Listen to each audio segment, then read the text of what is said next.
കർത്താവ് നിങ്ങളോട് കൂടെ, അങ്ങേ ആത്മാവോടും കൂടെ. വിശുദ്ധ മത്തായി അറിയിച്ച നമ്മുടെ കർത്താവ് ഈശോ മിശിഹായുടെ പരിശുദ്ധ സുവിശേഷം. കർത്താവേ, അങ്ങേക്ക് മഹത്വം. അധ്യായം 7, വചനങ്ങൾ 7 മുതൽ. ചോദിക്കുവിൻ, നിങ്ങൾക്ക് ലഭിക്കും; അന്വേഷിക്കുവിൻ, നിങ്ങൾ കണ്ടെത്തും; മുട്ടുവിൻ, നിങ്ങൾക്ക് തുറന്നു കിട്ടും. ചോദിക്കുന്ന ഏവനും ലഭിക്കുന്നു, അന്വേഷിക്കുന്നവൻ കണ്ടെത്തുന്നു, മുട്ടുന്നവന് തുറന്നു കിട്ടുകയും ചെയ്യുന്നു. മകൻ അപ്പം ചോദിച്ചാൽ കല്ല് കൊടുക്കുന്ന ആരെങ്കിലും നിങ്ങളിലുണ്ടോ? അഥവാ മീൻ ചോദിച്ചാൽ പാമ്പിനെ കൊടുക്കുമോ? മക്കൾക്ക് നല്ല വസ്തുക്കൾ കൊടുക്കണമെന്ന് ദുഷ്ടരായി നിങ്ങൾ അറിയുന്നുവെങ്കിൽ, നിങ്ങളുടെ സ്വർഗസ്ഥനായ പിതാവ് തന്നോട് ചോദിക്കുന്നവർക്ക് എത്രയോ കൂടുതൽ നന്മകൾ നൽകും. മറ്റുള്ളവർ നിങ്ങൾക്ക് ചെയ്തു തരണമെന്ന് നിങ്ങൾ ആഗ്രഹിക്കുന്നതെല്ലാം നിങ്ങൾ അവർക്ക് ചെയ്യുവിൻ. ഇതാണ് നിയമവും പ്രവാചകന്മാരും. കർത്താവിൻ്റെ സുവിശേഷം. ക്രിസ്തുവേ, അങ്ങേക്ക് സ്തുതി. മിശിഹായിൽ പ്രിയ സഹോദരരെ, നാം ഈ തപസ് നിയോഗ ആരാധനയിലൂടെ കടന്നു പോകുമ്പോൾ ഈശോ ഇന്ന് നമ്മളോട് സംസാരിക്കുകയാണ്. നിങ്ങൾ ചോദിക്കേ, ഞാൻ നിങ്ങൾക്ക് തരും; നിങ്ങൾ അന്വേഷിക്കേ, നിങ്ങൾ കണ്ടെത്തും; നിങ്ങൾ എൻ്റെ സന്നിധിയിലേക്ക് വന്നൊന്ന് മുട്ടി വിളിക്കേ, ഞാൻ നിങ്ങൾക്കായി തുറന്നു തരും. നമ്മളീ പലരും പറയും, എൻ്റെ പൊന്ന് കർത്താവേ, എത്ര കാലമായി ഈ മുട്ട് തുടങ്ങിയിട്ട്. എൻ്റെ ദൈവമേ, നിന്റെ സന്നിധിയിൽ നിലവിളിക്കാൻ തുടങ്ങിയിട്ട് എത്ര കാലമായി, അന്വേഷിക്കാൻ തുടങ്ങിയിട്ട് എത്ര കാലമായി, ഞങ്ങൾക്ക് കണ്ടെത്താൻ പറ്റുന്നില്ല. എന്തുകൊണ്ടാണ് ഞാൻ മുട്ടിയിട്ട് എനിക്ക് തുറക്കപ്പെടാത്തത്? ഞാൻ അന്വേഷിച്ചിട്ട് എനിക്ക് കണ്ടെത്താൻ പറ്റാത്തത്? സ്നേഹമുള്ളവരെ, ഇവിടെ നമ്മൾ തിരിച്ചറിയേണ്ടത് എന്താണ് പ്രാർത്ഥന എന്ന യാഥാർത്ഥ്യം നമ്മൾ തിരിച്ചറിയുക. ശരിക്കും പ്രാർത്ഥനയുടെ ഒരു നിർവചനം പറയാൻ പറഞ്ഞാൽ നമുക്ക് ഒത്തിരി നിർവചനങ്ങൾ പറയാനുണ്ടാകും. എന്നാൽ സ്നേഹമുള്ളവരെ, നമ്മൾ തിരിച്ചറിയേണ്ട ഒരു യാഥാർത്ഥ്യം, പഞ്ചസാര, ആ പഞ്ചസാരയുടെ രുചി, അതിൻ്റെ സ്വാദ്, അതിൻ്റെ മാധുര്യം തിരിച്ചറിയാത്ത ഒരാളോട് ഞാൻ പറയുക, എടാ പഞ്ചസാരേ, മധുരമേ, നമ്മുടെ ജിലേബിയുടെ മധുരമേ, ഉടനെ അവൻ പറയും എരിവാലേ, അല്ലെങ്കിൽ പുളിയാലേ. കാരണം അവൻ അനുഭവിച്ചത് ഒരു പക്ഷേ എരിവായിരിക്കും, അല്ലെങ്കിൽ പുളിയായിരിക്കും. അപ്പം സ്നേഹമുള്ളവരെ, അതുകൊണ്ടാണ് സങ്കീർത്തകൻ 34 സങ്കീർത്തനത്തിൽ 8 വചനത്തിൽ പറയുന്നത്, കർത്താവ് എത്രയോ നല്ലവനെന്ന് രുചിച്ചറിയുവിൻ. കർത്താവ് എത്രയോ നല്ലവനെന്ന് രുചിച്ചറിയുവിൻ. അപ്പൊ കർത്താവിനെ നമുക്ക് വ്യക്തിപരമായിട്ട് രുചിച്ചറിയാൻ സാധിക്കണം. നമ്മൾ കർത്താവിനെ അള്ളിപ്പിടിക്കുന്ന എപ്പോഴാ? നമ്മുടെ സമൃദ്ധിയിൽ നന്ദി ദൈവം തന്നു എന്നൊക്കെ പറയും. പക്ഷെ ഏറ്റവും അധികം നമ്മൾ കർത്താവിനെ അള്ളിപ്പിടിക്കുന്ന എപ്പോഴാ? നമ്മുടെ കയ്യിൽ നിൽക്കാതെ വരുമ്പോഴാ, നമ്മുടെ കണക്കൂട്ടുകൾ തെറ്റുമ്പോഴാ. എന്നാൽ സ്നേഹമുള്ളവരെ, ഇവിടെ തിരിച്ചറിയേണ്ട ഒരു യാഥാർത്ഥ്യമുണ്ട്. ഞാനും എൻ്റെ ഈശോയും ഒന്നായാൽ, ഞാനും എൻ്റെ ഈശോയും ഒന്നായാൽ എൻ്റെ പ്രശ്നം അത് എൻ്റേത് മാത്രമല്ല, എൻ്റെ ഈശോയുടേതും കൂടിയാ. അപ്പോൾ ഈ ഒരു ഇൻറ്റിമസി, ഈ ഒരു വ്യക്തിബന്ധം നമുക്ക് നേടിയെടുക്കാനായിട്ട് സാധിക്കണം. സ്നേഹമുള്ളവരെ, നമുക്കിത് കാണാൻ സാധിക്കും ഈശോയുടെ ജീവിതത്തിൽ. ഞാനും പിതാവും ഒന്നായിരിക്കുന്നത് പോലെ നിങ്ങളും ഒന്നായിരിക്കുക. ഞാനും പിതാവും ഒന്നായിരിക്കുന്നത് പോലെ നിങ്ങളും ഒന്നായിരിക്കുക എന്ന് പറയുന്ന ആ യേശുവിൻ്റെ മനോഭാവം വീണ്ടും ഈശോ പറയുകയാണ്, ഞാൻ ശാന്തശീലനും വിനീത ഹൃദയനുമാകയാൽ നിങ്ങൾ എന്നിൽ നിന്ന് പഠിക്കുക. എന്തുവാ ഈ ശാന്തത? ഈ ശാന്തതയുടെ ആ ഉറവിടം എന്താണ്? അപ്പോൾ മത്തായിയുടെ സുവിശേഷം 11:21 ഈശോ പറയാണ്, നിങ്ങൾ എന്നിൽ നിന്ന് പഠിക്കുവിൻ, കാരണം ഞാൻ ശാന്തശീലനും വിനീത ഹൃദയനുമാണ്. ഈശോ മക്കളെ എന്നെ കണ്ട് പഠിക്കുന്നു പറയുന്നത് ഇവിടെ മാത്രമേ ഉള്ളൂ. അപ്പോൾ എന്നിൽ നിന്ന് പഠിക്കുക. ഈ ശാന്തതയുടെ കാരണം യേശുവും പിതാവും ഒന്നായിരുന്നു, പിതാവും പുത്രനും ഒന്നായിരുന്നു. അവിടെ നിന്ന് ആ ഒരു പൂർണ്ണതയായിരുന്നു. ഈശോ അതിരാവിലെ എഴുന്നേറ്റ് പ്രാർത്ഥിച്ചിരുന്നു. ഇപ്പം നമ്മുടെ നാട്ടിലുള്ള സഹോദരങ്ങൾ ഒരു 4:30 എഴുന്നേറ്റിട്ടാണ് 5 മണിക്ക് ഈ ശുശ്രൂഷയിലേക്ക് കടന്നു വരുന്നത്. അതുപോലെ രാത്രിയിലെ അല്ലെങ്കിൽ സന്ധ്യയ്ക്ക് നാളെ ഡ്യൂട്ടിയൊക്കെ ഉള്ളതാണ്, ഇച്ചിരി നേരത്തെ ഉറങ്ങിയേക്കാം എന്ന് കരുതിയ പലരുമാണ് ഇപ്പോൾ ത്യാഗം സഹിച്ച് മാറി നിൽക്കുന്നത്, ഈശോയുടെ കൂടെ ആ ഉറക്കമൊക്കെ മാറ്റി വെച്ചിട്ട് ഈശോയുടെ കൂടെ ആയിരിക്കുന്നത്.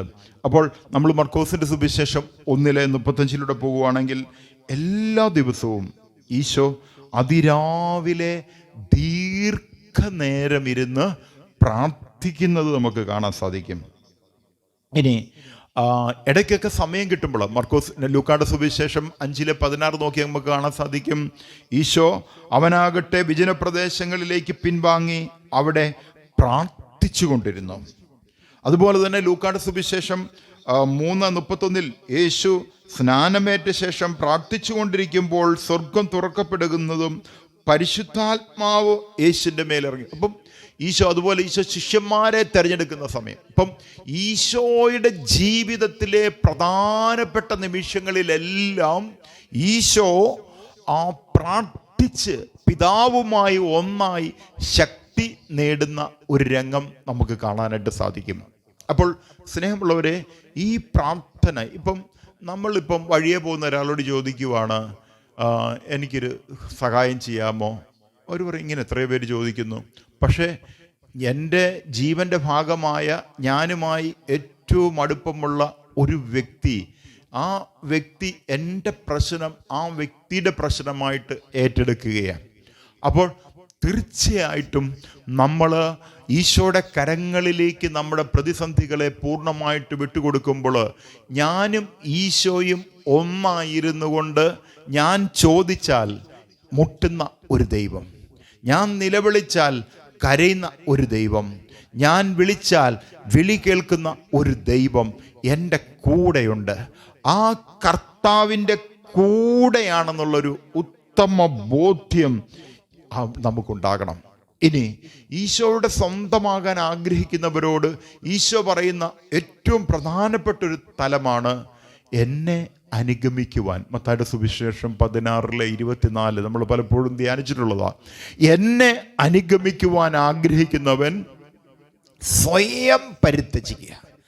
എന്നെ അനുഗമിക്കുവാൻ ആഗ്രഹിക്കുന്നവൻ, എൻ്റേതാകാൻ ആഗ്രഹിക്കുന്നവൻ സ്വയം പരിത്യജിക്കുക. ഈ പരിത്യജിക്കുക എന്ന് പറഞ്ഞാൽ എന്താണ്?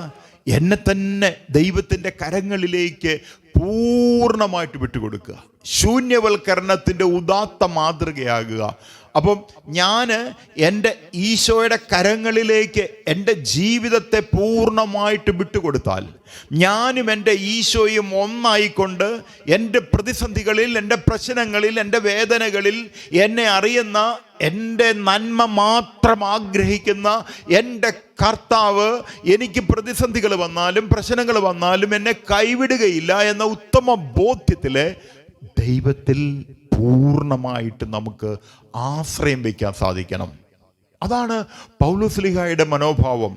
പ്രതിസന്ധികൾ ജീവിതത്തിൽ ഒന്നിനു പുറകെ ഒന്നായിട്ട് കടന്നു വരികയാ. എത്രയോ തവണ മർദ്ദനമേൽക്കപ്പെടുന്നുണ്ട്, എത്രയോ തവണ മരണവക്രത്തിൽ അകപ്പെടുന്നുണ്ട്, എത്രയോ തവണ ഒന്നു കുറയാതെ 40 അടി വീതം കൊള്ളുന്നുണ്ട്, എത്രയോ തവണ കടക്കൊള്ളക്കാരുടെ പിടിയിൽ അകപ്പെടുന്നുണ്ട്, കടലിൽ ഒഴുകി നടക്കുന്നുണ്ട്, പീഡിപ്പിക്കപ്പെടുന്നുണ്ട്, സ്വന്തക്കാരിൽ നിന്ന് ബന്ധുക്കളിൽ നിന്ന് ആക്രമിക്കപ്പെടുന്നുണ്ട്. ഇവിടെ ഒന്നും പതറിപ്പോകാതെ, തളർന്നു പോകാതെ, പ്രതിസന്ധികളിൽ, പ്രശ്നങ്ങളിൽ ജീവിക്കുന്ന ദൈവത്തെ മുറുകെ പിടിച്ചുകൊണ്ട് ആ കർത്താവുമായുള്ള ഒരു ഇൻറ്റിമസി, ആ കർത്താവുമായുള്ള വ്യക്തിബന്ധം അതിൻ്റെ പൂർണ്ണതയിൽ രൂപപ്പെടുത്തിക്കൊണ്ട് പൗലോസ് ഉറക്കെ പറയുവാണ്, കർത്താവിൻ്റെ സ്നേഹത്തിൽ നിന്ന് ആർക്കെന്നെ വേർപെടുത്താൻ സാധിക്കും?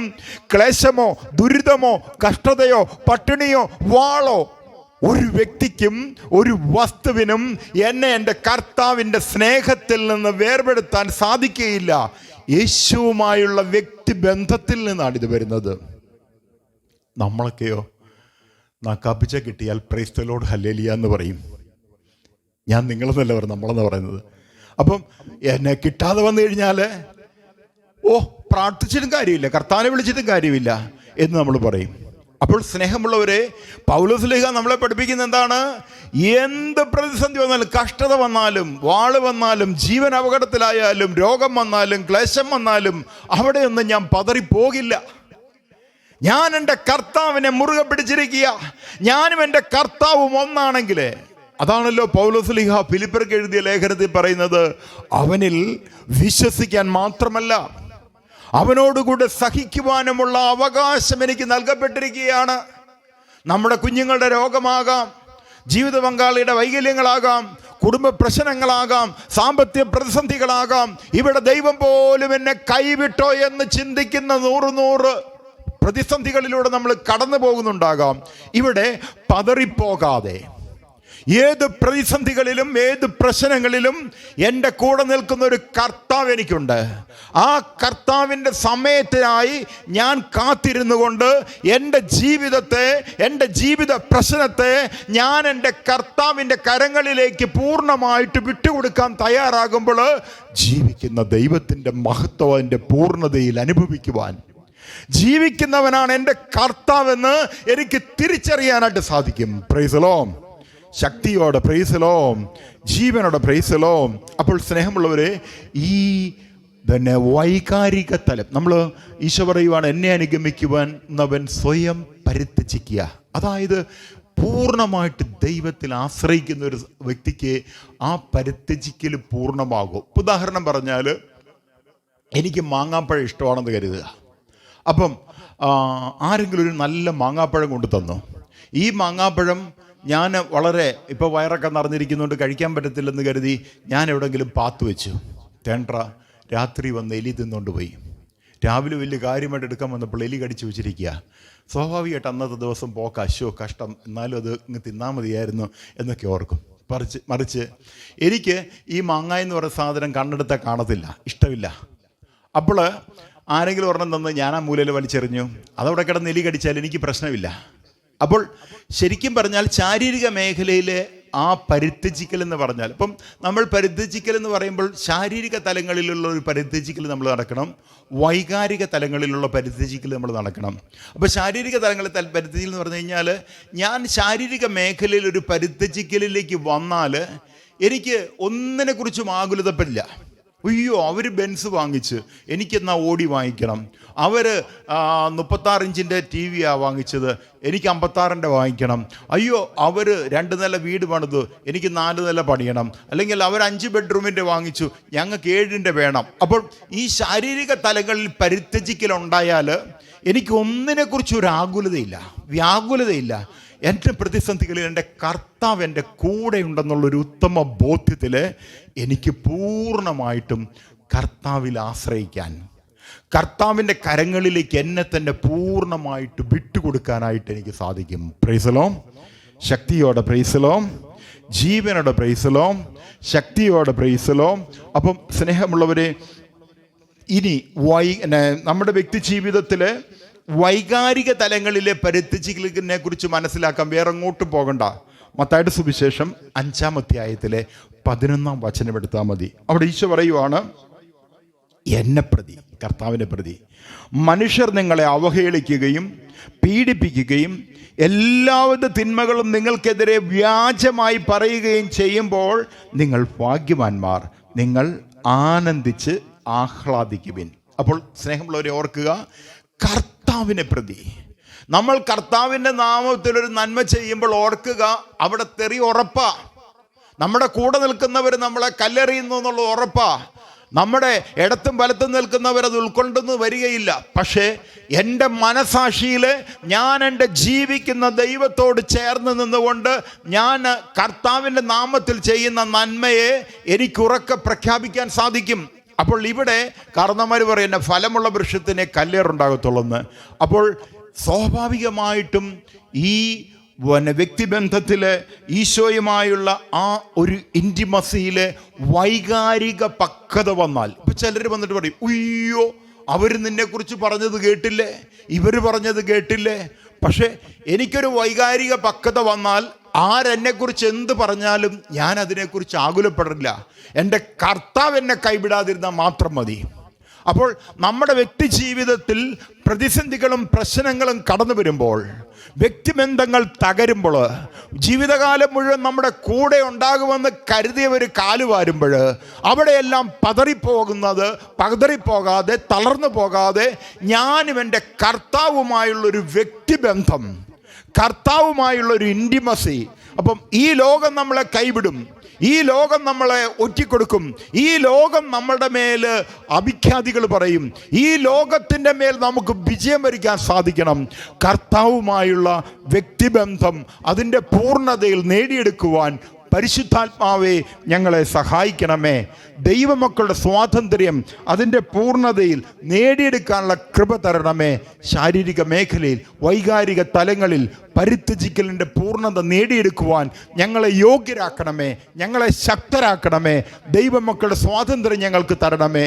അപ്പോൾ ഓർക്കുക, ഞാൻ ചോദിച്ചിട്ട് എന്തുകൊണ്ട് എനിക്ക് കിട്ടുന്നില്ല, ഞാൻ അന്വേഷിച്ചിട്ട് എനിക്ക് എന്തുകൊണ്ട് കണ്ടെത്താൻ പറ്റുന്നില്ല, ഞാൻ മുട്ടിയിട്ട് എന്തുകൊണ്ട് തുറക്കപ്പെടുന്നില്ല എന്ന് ചോദിച്ചാൽ, സ്നേഹമുള്ളവരെ മനസ്സിലാക്കുക, ഞാനും എൻ്റെ യേശുവും ഒന്നാകണം.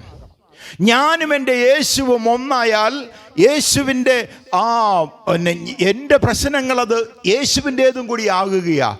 ആ ഒരു ബോധ്യത്തിൽ കർത്താവുമായുള്ള വ്യക്തിബന്ധം, ഈ കർത്താവുമായുള്ള വ്യക്തിബന്ധം വളർത്തിയെടുക്കാൻ, ഇപ്പം നമ്മളിപ്പോൾ ഒരാളെ പരിചയപ്പെട്ടു, പിന്നെ ആ ആളെ നമ്മൾ വിളിക്കുകയോ മെയിൽ ചെയ്യുകയോ വാട്സാപ്പ് ചെയ്യുകയോ ഒന്നും ചെയ്തില്ലെങ്കിൽ ആ ബന്ധം അങ്ങ് തീർന്നു പോവും.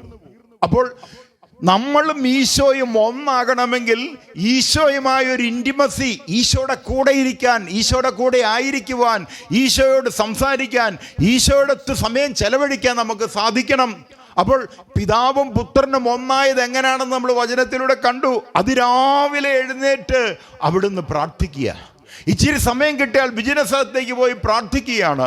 തൻ്റെ ജീവിതത്തിലെ ഏതൊക്കെ അത്ഭുതങ്ങളും അടയാളങ്ങളും നടക്കുന്നുണ്ടോ അതിനൊക്കെ മുമ്പ് പിതാവുമായി നിരന്തരം സംഭാഷണത്തിലാണ്.